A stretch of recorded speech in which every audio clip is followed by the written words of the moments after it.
Hello everyone, welcome you all in your own channel learn everything. So ਅਸੀਂ ਕਰ ਰਹੇ ਸੀਗੇ ਡਿਫਰੈਂਸ਼ੀਅਲ ਇਕੁਏਸ਼ਨ, ਉਹਦੇ ਵਿੱਚ ਕਿੱਦਾਂ non homogeneous linear differential equation ਜਿਹੜੀ ਆ ਵਿਦ ਕਨਸਟੈਂਟ ਕੋਐਫੀਸ਼ੀਐਂਟ ਉਹਦਾ ਪਾਰਟਿਕੂਲਰ ਇੰਟੈਗਰਲ ਕਿੱਦਾਂ ਫਾਈਂਡ ਆਊਟ ਕਰਦੇ ਆ। ਠੀਕ ਆ, ਇਕੁਏਸ਼ਨ ਸੀਗੀ f of dy equal to q, यही वाली इनू आप बोलते मतलब जो इक्वल टू समथिंग दिता इन्हों बोलते नॉन होमोजीनियस है ना, जी लीनियर डिफरेंशियल इक्वेशन हैगी आ, जो इक्वल टू जीरो आ फिर होमोजीनियस होंगी आ। सो इन्नी गल क्लीयर है। हुण इहदे लई आपां पर्टिकुलर इंटैग्रल फाइंड आउट करते सी। फस्ट केस आपां कर लिया सी कि जे क्यू की जगह की होवे ई दी पावर ए एक्स होवे, तो आपां कर लिया सीगा जिहड़ा फंक्शन ऑफ डी हुंदा सीगा। पर्टिकुलर इंटैग्रल तो यही हुंदा ना, one upon F of D into Q, this is the particular integral. तो जे क्यू बराबर ई दी पावर ए एक्स हुंदा सीगा, ਤਾਂ ਕੀ ਹੁੰਦਾ ਸੀ ਆਪਾਂ ਡੀ ਦੀ ਜਗ੍ਹਾ ਇਹ ਏ ਪੁੱਟ ਕਰਦੇ ਸੀ, ਇਹੀ ਕਰਦੇ ਸੀ। ਹੁਣ ਅਸੀਂ ਉਹ ਕੇਸ ਕਰਾਂਗੇ ਕਿ in case this F of D Y equal to ਜਿਹੜਾ ਕਿਊ ਹੈਗਾ ਨਾ, ਕਿਊ ਤੁਹਾਡੇ ਕੋਲ ਕੌਜ਼ ਏ ਐਕਸ ਜਾਂ ਫਿਰ ਸਾਈਨ ਏ ਐਕਸ ਹੈਗਾ, ਉਹ ਕੇਸ ਕਰਨਾ। ਯਾਨੀ कि एक बार मैं ਤੁਹਾਨੂੰ ਇਕੁਏਸ਼ਨ ਦਿਖਾ ਦੇਣੀ ਪਹਿਲਾਂ, ਇੱਦਾਂ ਦਾ ਸਮ मतलब derivative A by equal to की आ गया cos 3x, E the power A X नहीं है। प्रीवियस वीडियो आप कर लिया, जो ई दी पावर कुछ दिता हो आप कर लिया है ना, बट जे हुण क्यू की जगह cos 3x दिता होया फिर की करांगे, cos की साइन कुछ भी दिता होया। जनरल फॉर्म पहला देखते हैं, मैं तुहानूं इत्थे गल दसनी सी कि जनरल फॉर्म च ना एक गल का ध्यान रखियो कि जिहड़ियां जनरल फॉर्म्स होंदियां ना कई बार डायरैक्ट पुछिया जांदियां कि पूछिए गई आ जो मास्टर केट है, इन्हां दे पंज रूलों विचों ही ना, जो पंज रूल है इन्हां चों एक रूल पूछा गया सी एज इट इज़ ओहदी जिहड़ी आ स्टेटमेंट। ठीक है, कि पर्टिकुलर इंटरगल किद्दां लिखिया सकदा जनरल फॉर्म च। सो ठीक है, इन्हां नूं भी ध्यान थोड़ा रखना। सो हुंदा कि इहदे विच जिहड़ा फंक्शन है ना उहनूं एफ ऑफ डी नहीं एफ ऑफ डी स्केयर बनाना हुंदा, मतलब तुसी इन टर्म ऑफ डी स्केयर उन्होंने देखना है। जो डी दी क्यूब आ ना उन्होंने तोड़ के लिख लो डी इंटू डी स्केयर, यानी function in term of D square बनाना, तुसी बना लिया। उस तो बाद की करोगे, कुछ नहीं करना, कॉस के नाल जो ए एक्स आ ना तुसी डी स्केयर की जगह कि ध्यान नाल सुनियो, डी स्केयर की जगह minus of A square put कर देना। मतलब देखो माइनस ऑफ ए स्केयर कैसे नहीं, मतलब ए स्केयर करके फिर माइनस। ठीक है, लेट से एक कॉस ए एक्स की जगह कॉस 3x आ, तो तुसी डी स्केयर देगा की पुट करोगे माइनस 3 स्केयर कितना हो गया 9, जिथे भी डी स्केयर होगा उत्थे की पुट करोगे -9। समझते थोड़ा इस चीज़ का थोड़ा ज़्यादा मतलब दस रही है मैं इस चीज़ में थोड़ा ज़्यादा क्यों दस रही है, ताकि यही चीज़ मेन आ ये तुहानूं समझ आनी चाहिए आ कि जे फंक्शन ऑफ डी स्केयर है नाल कॉज ए एक्स या साइन ए एक्स आ, तुसी उस डी स्केयर की जगह की पुट करोगे माइनस ऑफ ए स्केयर। कई ना इतने भुलेखा खाते माइनस ऑफ ए स्केयर मतलब ना माइनस ए का स्केयर कर दी, नहीं ए स्केयर करके वो बने माइनस लगाना, वो पुट करना तुसी। क्लीयर, आई होप ये क्लीयर हो गया होगा। क्वेश्चन करांगे होर समझ आ जाएगा। फेलियर का केस सेम आ, इन केस ये वाली चीज़ जी ये वाली चीज़ आ इतने जीरो बन जाता, 1/0 साढ़े कोल की हो जाता इनफिनिटी हो जाता ना। सो उस केस फेल होने की करते सी आपां ये वाली जो डिनोमीनेटर सीगा डेरीवेटिव करते सी ते एक्स ना मल्टीप्लाई करते सी। अगेन फेल होएगा तो अगेन उदी करना, ये सेम रहेगा। एक तुसी इत्थे होर पॉइंट नोट करना, जो डी कंटेन करता ऑड पावर। ठीक है, if function of D contain odd power of D it can be put in the form of पहला function of D square plus D into F two function of D square, मतलब पर square की फॉर्म से रखना even if they odd function भी है। ठीक है, इनू जरा नोट डाउन करके रखना। Case of failure same, again sine भी हो, केस ऑफ फेलियर सेम रहना, डेरीवेटिव करो एक्स ना।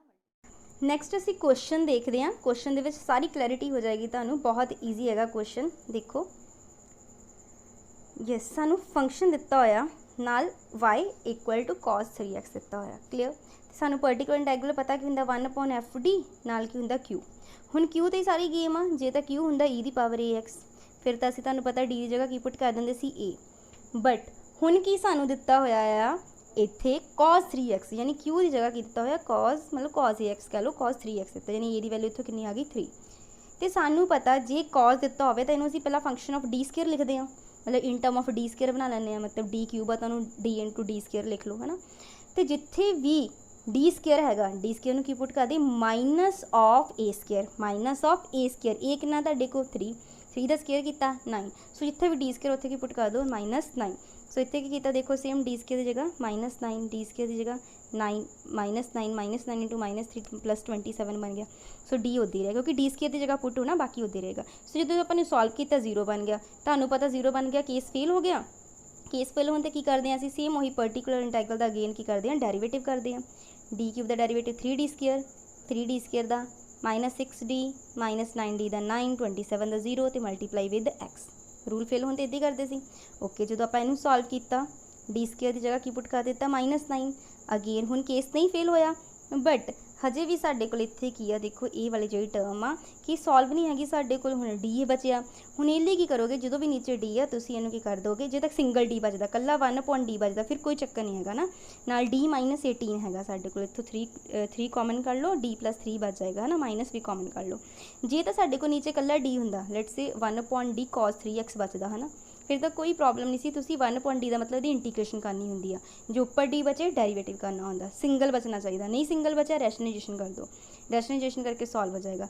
जो तुसीं इहदी रैशनलाइजेशन करोगे ऊपर थले रैशनलाइजेशन करती नीचे तक a + b × a - b a² - b² बन जाएगा अगेन डी स्केयर आ जाएगा। देखो इतने तुहानूं सॉल्व मिलेगा रुको देखो इनू सॉल्व कर दिता डी स्केयर की जगह अगेन की पुट कर देना -9 माइनस इंटू -9 -18 नू मल्टीप्लाई किया 106 ना इत्थे एक और वाली माइनस ही माइनस प्लस 108 आ गया।